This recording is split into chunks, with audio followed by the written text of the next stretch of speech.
ለምን ትተኛለህ ጌታችን ሆይ ንቃ። መገፋት ስቃዩን አልቻልነውም ይብቃ። የሰማዕታት ደም እንደ ጎርፍ ፈሰሰ። የሰማነው ሁሉ በእኛ ላይ ደረሰ። እንባችን ደረቀ። በስመ አብ ወወልድ ወመንፈስ ቅዱስ አሐዱ አምላክ። ከኢትዮጵያ ኦርቶዶክስ ተዋሕዶ ቤተ ክርስቲያን ቋሚ ሲኖዶስ የተሰጠ የሐዘን መግለጫ። እለሐሙ በእንተ ስሙ ምድር ሰናይት ርስቶሙ።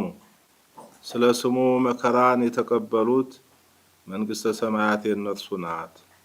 ከዚህ በፊት በአርሲ ሀገረ ስብከት በተለያዩ ወረዳዎች የበርካታ ኦርቶዶክሳውያን ወገኖቻችን ሕይወት በመጥፋቱና ከሞት የተረፉትም ከቤት ንብረታቸው ተፈናቅለው ወደ አጎራባች ከተሞች ተሰደው ለረሃብና ለእርዛት ተጋልጠው እየኖሩ መሆኑ ይታወቃል።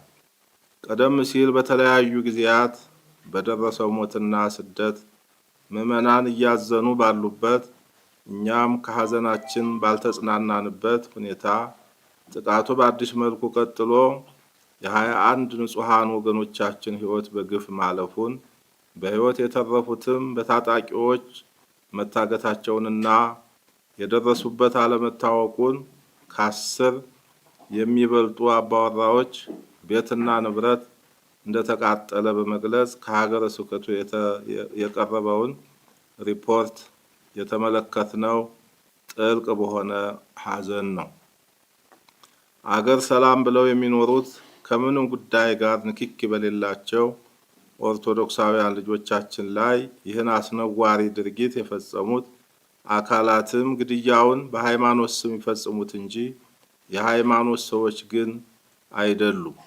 ዓላማቸውም በሀገራችን ለረጅም ዘመናት ተከባብረው አብረው በኖሩት የሃይማኖት ተቋማት መካከል ግጭትን መፍጠር ነውና የሁሉም ሃይማኖት ተከታዮች በጋራ ልናወግዛቸው ይገባል።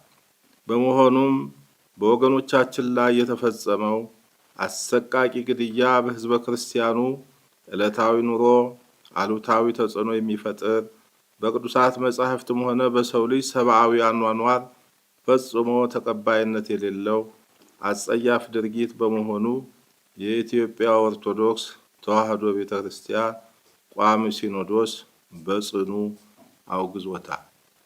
በምስራቅ አርሲ ሀገረ ስብከት በተደጋጋሚ እየተፈጸመ ያለው ሞትና መፈናቀልም ኦርቶዶክሳውያን ልጆቻችን በየትኛውም የሀገራችን ክፍል በነጻነት